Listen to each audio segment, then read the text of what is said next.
Bonjour.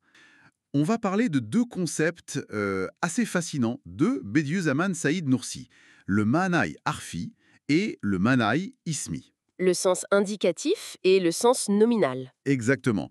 L'objectif, c'est de voir comment des termes de grammaire arabe deviennent chez lui des clés pour lire le monde. Oui, pour déchiffrer ce qu'il appelle le livre de l'univers. Et ce sont vraiment des concepts clés chez Noursi. Ils représentent deux manières très différentes de voir la réalité. Il s'en sert pour distinguer d'un côté une vision qu'il juge spirituelle, connectée, et de l'autre une vision plus matérialiste, coupée de cette dimension divine.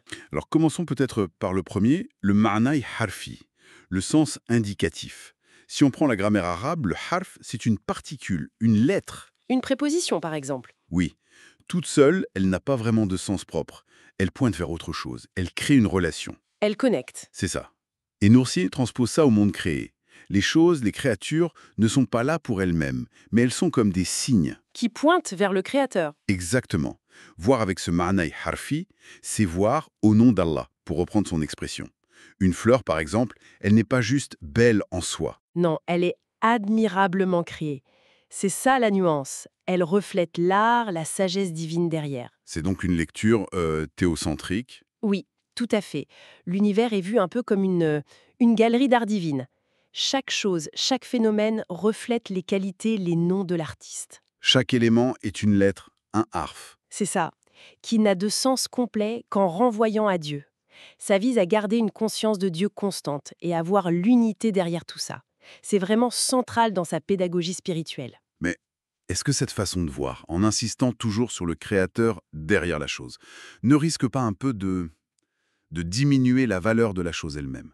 De la fleur, pour reprendre l'exemple. C'est une bonne question. Mais pour Noursi, non, pas du tout. Au contraire, en fait. Ah bon? Oui, le Manaï Harfi n'annule pas la beauté de la fleur, il l'amplifie. Sa beauté est bien réelle, mais elle devient encore plus, disons, profonde, quand on y voit l'écho d'une beauté, d'une sagesse infinie. Ce n'est pas réduire, c'est enrichir le sens. D'accord, je vois. C'est plus une question de profondeur de lecture. Exactement. Bon alors, à l'opposé, on a le manaï ismi, le sens nominal. L'isme, le nom, en grammaire, ça désigne quelque chose. Ça a un sens autonome. Voilà.